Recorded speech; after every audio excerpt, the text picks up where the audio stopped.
Hello, ladies and gentlemen, and welcome back to the Bay Area Musicians Podcast. I am your host, Matt Gretter. Thank you so much for joining me here today on a fabulous Tuesday. It is a little wet out here today here in San Mateo. We're getting a little bit of rain out here in the Bay Area, but we are above ground. We're breathing. It is a good day. Well, it's great to be back with you guys. It's been quite a while since I've been able to put an episode together for you. Last time we were here, my cousin Nicole was here, and she was asking me questions that I had to answer, and that was about 3 months ago. It's been an absolutely crazy 3 months, but things are starting to iron themselves out a little bit, and there's a little bit more opportunity for me to put some episodes together again for you guys, and so we're back at it. And I feel that it's right to fill you in a little bit on what's been happening these past couple months, and kind of give you an insight as to what's been happening. And let's get to it. So first off, I found out that I'm going to be an uncle again, which is so awesome. My brother and my sister-in-law, they're pregnant with their second child, and I really can't wait to meet the little guy when he arrives. It's going to be amazing. And also, too, most recently, I picked up a new hobby in welding, and I've actually been trying to put together a metal shop in my garage. Oh, not a big one, but a little one. And I've just been really passionate about welding these past couple months, and so I've just been putting a lot of time putting that together. And also, too, as you guys know. I am a huge fanatic of like race cars or cars, trucks, namely Chevrolet, but also motorcycles. And I have huge aspirations at some point in the future to actually build my own custom chopper. And in order to do that, you need some kind of a metal shop. So that's one of the reasons why I've been putting together a metal shop in my garage, is because I want to get the skills to build my own motorcycle one of these years, and also with work too. As you guys know, I'm an 18-wheeler truck driver in the mornings, and particularly with the holiday season, it was incredibly busy. I was averaging about 12, 13-hour days, just delivering beer all day. And so by the time I got home, I was literally dead on my feet, and there was no energy whatsoever. So there was hardly any time or hardly any energy to continue doing the show over the past couple months. But things are starting to iron out, and there's a little bit more time now to where I can start putting episodes together again for you guys, and I'm really happy about that. I love being able to shine a light on the music scene out here in the Bay Area, get to highlight several artists out here in the Bay Area, as many local artists as I can, and really just having a fun time with it, which I really enjoy doing with you all. And thank you so much for being here for this. Before we get started with today's episode, which we're actually going to highlight a couple of local artists that I have found. The world got the news this past weekend that Brad Arnold of Three Doors Down had passed away after his battle with kidney cancer, and that really hit me and my wife Brianna really, really hard, because not only are we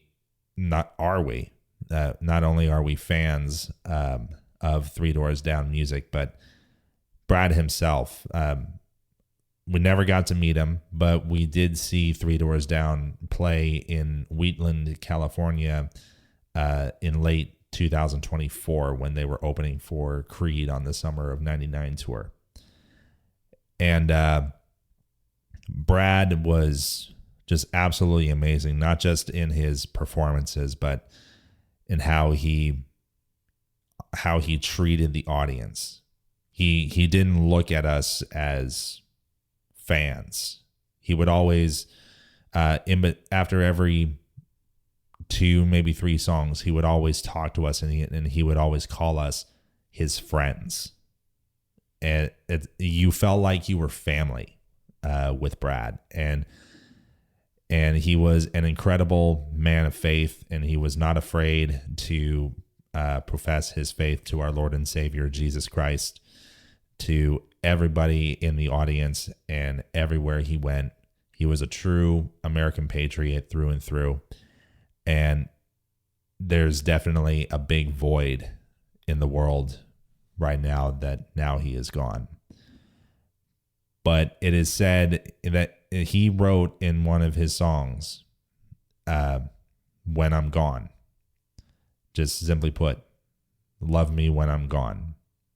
And that is exactly what me, Brianna, every Three Doors Down fan, and the entire world will be doing.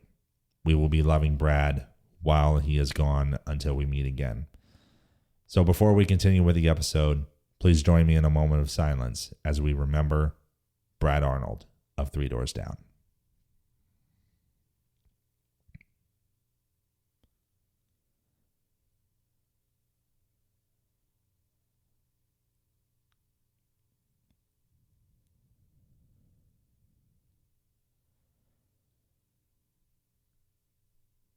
Alrighty, so let's kick off the show with some local artist spotlights. I really wish that I was able to find some more artists to shine the spotlight on in this episode. However, there wasn't really a lot of time for me to prepare, so the amount of limited research that I was able to do, I felt that it was at least okay enough to try to put an episode together. And so that is exactly what we are going to do here. We're going to shine the spotlight on a few local artists. The first group that I have in our local artist spotlight is a group called Catnip. They are a rock and roll band from San Francisco, and all of the information that I am gathering about these artists, it is all according to Spotify and bandsintown.com. No paid sponsorship in any way. It's just those are the two sources that I go to for artist information regarding bios and also upcoming show dates. So according to Spotify in their bio, mainly it all started with a guy named Jack. I do not know his last name. I wish I did, but Jack, who is mostly influenced by artists like Steel Panther and Tenacious D. He actually wrote several albums worth of songs before he recruited his friend and drummer Miles, who was heavily influenced by the Bay Area music legends Journey, to quote, go loud with Jack's songs. Most noticeably, I keep confusing noticeably with notably. Most notably, their song called Meant It, like I Meant It, which currently has 33,500 plays on Spotify, and it was released in 2024. It is a very energetic song, and it has a very driving electric guitar sound, and it's definitely a song that'll get you up and dancing. And especially for me as a drummer myself, I love the element of this particular song where there's changes in feel when it comes to full time and halftime. Being able to go in between full time and halftime and offer different ranges of space in between notes. That's something that for me really gives a song a not only a dynamic range, but I guess you could say like a feel range where there's room where you're balls to the wall going crazy, and then in the same song it's like, oh, okay, we can relax a little bit here. So I really like those changes of full time and halftime, and which to me makes it a very well-rounded dynamic song. Most recently, they released their latest single, LA Woman, which was released last year. And it is a very, very hard driving song with a lot of heavy instrumentation, heavy guitars, heavy bass. There's a slight, I detected when I listened to this, a slight inspiration from hip hop as far as like the lyrical phrasing, while I'm assuming that it's Jack who is singing. There's a little bit of a hip hop phrasing in the verse sections. That is something that I think is really cool too. It kind of ties in both audiences of the rock world and also the hip hop world. So a little bit of a cross genre type sound there. So I definitely think that is something that is really, really cool. And that particular song is definitely one that'll get your head banging. And according to Spotify, they do, and also Bands in Town, they currently don't have any shows on the calendar at the moment, but they are definitely a band that I highly recommend checking out and staying in tune with on Bands in Town and Spotify. Keep following them to check out for any updates regarding upcoming shows or anything of that sort. Please check them out, and you will not be disappointed with their songs. And if their songs are really good, which they are, I highly believe that their shows are going to be super fun too. So I would highly recommend checking them out. The next artist that we have here is the Silver Shores. They're an indie / alternative band that was formed in 2022 just across the bay in Oakland, California. And please forgive me if I'm mispronouncing any names, but the current lineup of the Silver Shores consists of Andrew Magcale, Mario Amanzio, please forgive me if I'm saying that wrong, John Andrews, and Haley Chevener. And all of them have brought a very wide-ranging pool of influences into their music. Most noticeably, according to Spotify, they take their influences from groups like My Morning Jacket, Wild Nothing, The Shins, and also a group called Always.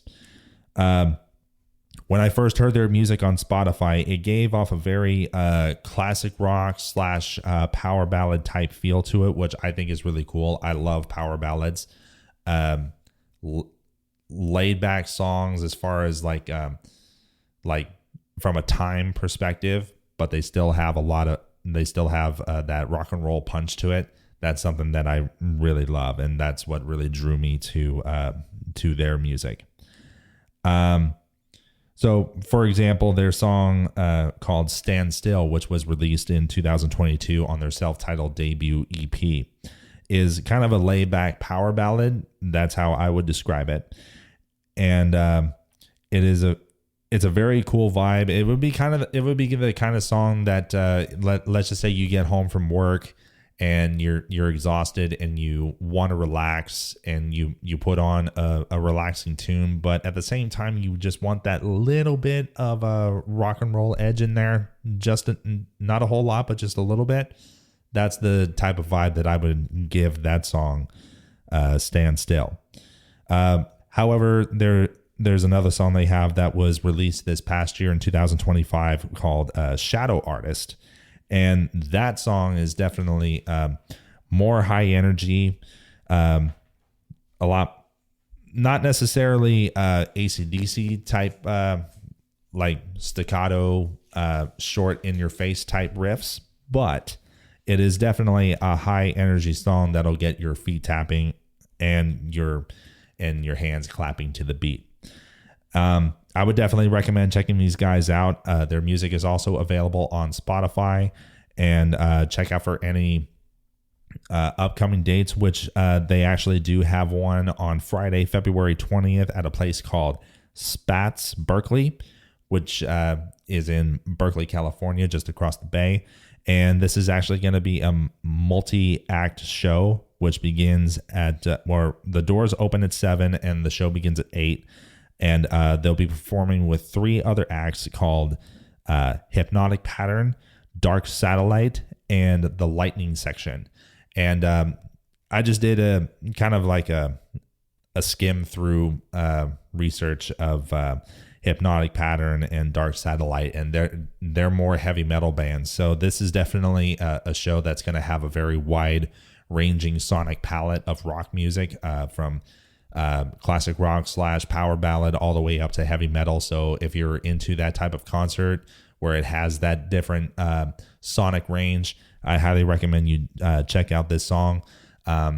Tickets for this show, which may be in the form of a cover charge at the door, or if there's actual tickets, I like an external link to purchase tickets. I'm not exactly sure, but they will be $10, and I highly recommend you do not miss this show. Go check out the Silver Shores at Spats Berkeley, Friday, February 20th at 8 p.m. Doors open at 7. Highly recommend it. And then finally, the last artist that we're going to be highlighting here is Meredith Edgar. She is originally from San Francisco, and she still lives there today. She is a singer-songwriter who, after listening to her music, she has an absolutely incredible voice. And there was a quote by Cindy Emsch, if I'm pronouncing that last name right, who is of Secret Emchi Society.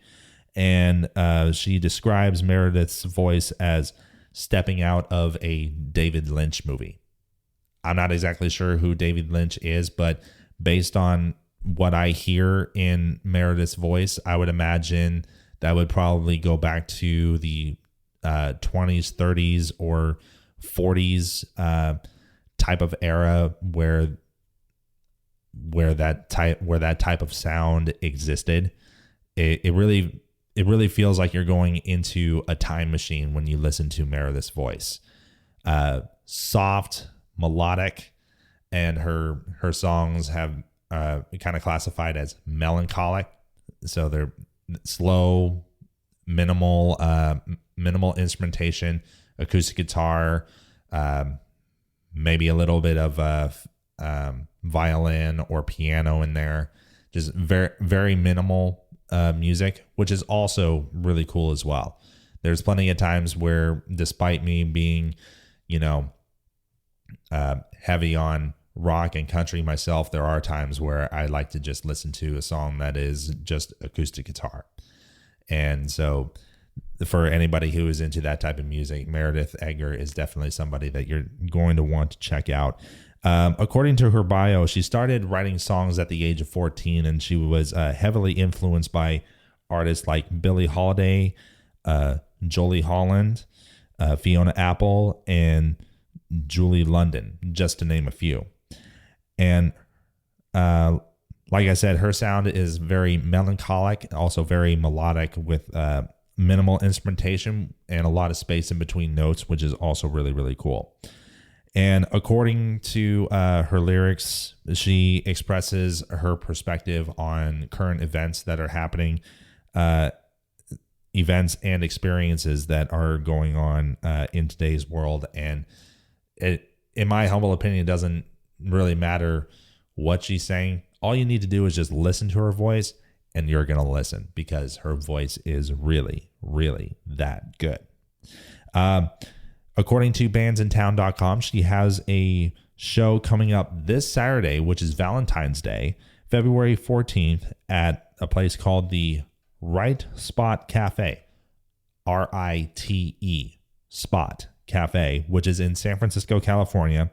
This show is actually free admission. So no tickets, no cover charge, no nothing. Just walk in the door and enjoy a show. And it is titled A Valentine's Day Seance with the Good Evening Folks. And this is going to feature not only Meredith, but also members from two other groups called the Pine Box Boys and the Lester T. Ross Gravesite Quartet. So based on everything I've been putting together with listening to Meredith's music and the description around this show, it's definitely one that you're not going to want to miss. And especially since it's Valentine's Day, this would be a perfect date night for any couple out there. So if you want to see a show on Valentine's Day, make it a wonderful date night with your significant other, I highly recommend that you check this show out. The show will begin at 8:30 p.m. and continue to check out Meredith Edgar on Spotify and Apple Music. You will not be disappointed with her.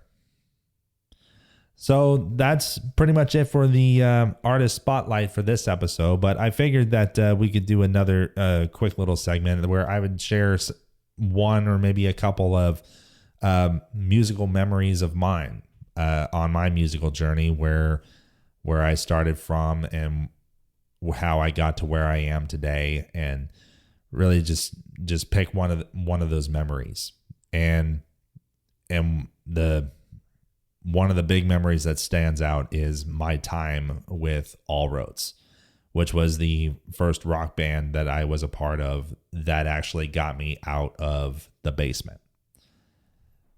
And so it was an incredible experience. I got to I put an ad out on Craigslist looking for musicians, and funny thing is, just before that, I put out an ad on Craigslist, and that's how I met my wife, Brianna. How crazy is that? But just after that, a guy named Dave Hilbert reached out to me because he saw my Craigslist ad, and he's like, "Hey, we think your drumming would be perfect for this band that we're trying to put together. Would you like to come to an audition?" And I said, "Yes." And so he and this guitar player named Johannes Jansen, we just got into a little studio in Redwood City, and we just jammed out for a couple hours, and it was a lot of fun. And then 2 hours later, they called me back, and it's like, "Hey, we want you to be in this band." And ever since that time, from 2014 to maybe early 2018, which was the duration of the band, despite it being a relatively short time, there were a lot of great experiences. The first one being the very first show that I ever played was with All Roads. And that was at a place called the Quarter Note in Sunnyvale, California. I'm more than sure that it's still there today. It is a dive bar, which any musician first starting out, that is going to most likely be your first show. But one thing about the Quarter Note was cool, especially for me at that time, was that the stage was elevated like almost 4 feet above the dance floor, which to me, getting on that stage and looking out over the top of everybody, it felt like that I was actually playing a stadium on that type of stage. And so that in itself was incredibly memorable. And the show itself went incredibly well. Everybody was on their game. And I actually on YouTube, on my YouTube channel, Matt Gretter, you go back to, I think the year 2014, there's a couple of drum cam videos from that very first show. So if you haven't had a chance to see those, go and check those out. It's actually pretty cool. Drum cam footage of my very first show. I would highly recommend checking that out because that was a memorable night for me. Another thing that All Roads really gave me experience with was being in the recording studio. We went to Trackwork Studios in South San Francisco, and we recorded our very first EP called Sliding Away. And it was an incredible experience. Here I'm in this recording studio recording my drums for the very first time, and it's like, I'm actually going to be on a record, you know? So it really felt surreal in that moment. But also too, it was a very big learning experience. How to perform with click tracks for the sake of recording, and also how to make your instrument speak the way that it needs to in order to translate well on the recordings. And this is just me being my own worst critic. but there's like teeny tiny little things that I wish I could have done differently. That's just me looking back on everything in hindsight and all of that. But particularly one thing that really stood out was that I felt that the presence of the snare drum was lacking a little bit on that EP because I wasn't hitting it the right way.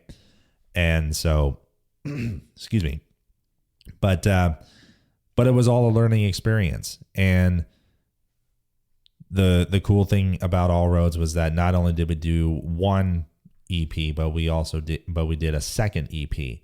And that second EP, taking what I had learned from the second one, which is called Try Not to Fall, I felt that the execution of the drums was much better on my part, and I'm very proud of both recordings, don't get me wrong, but particularly the second recording was the one that I'm the most proud of. And out of that second EP, Try Not to Fall, we had a song that we released as a single called Atom Bomb, and we actually sent that into a sort of like a new artist startup agency called Academia. And essentially you would submit your song, you would say what category that it is, what genre, and they would put all of these different songs that fit into that genre, and they would kind of vote on which one they thought was the best. And in our particular case, Atom Bomb in Academia won the best hard rock song for the month of June of 2017.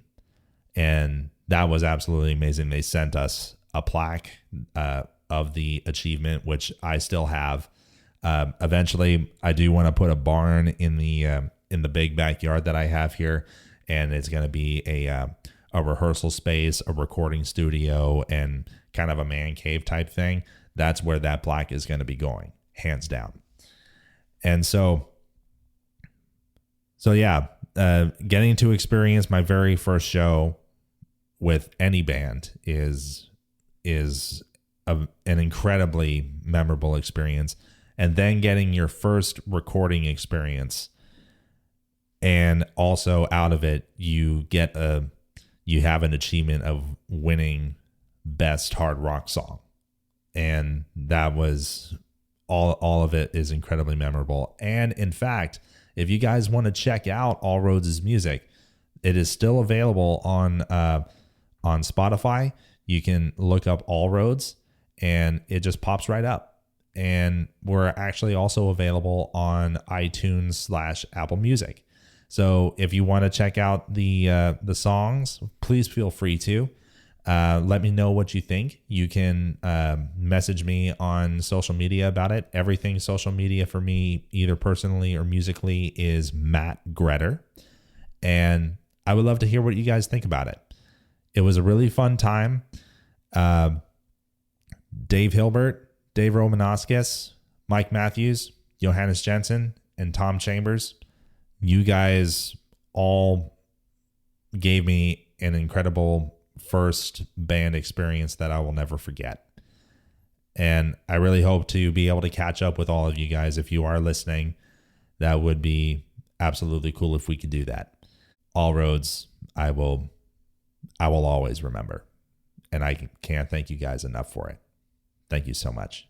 Well, that's pretty much all we have for this episode here today. Thank you guys so much for tuning in. I know it's been quite a while since we put the last episode out there, but hopefully I'll be able to, with everything kind of leaning down a little bit, I'll be able to put out some more episodes for you. I'm not exactly sure how consistent it will be, but I will do the absolute best that I can, and hopefully be able to carve out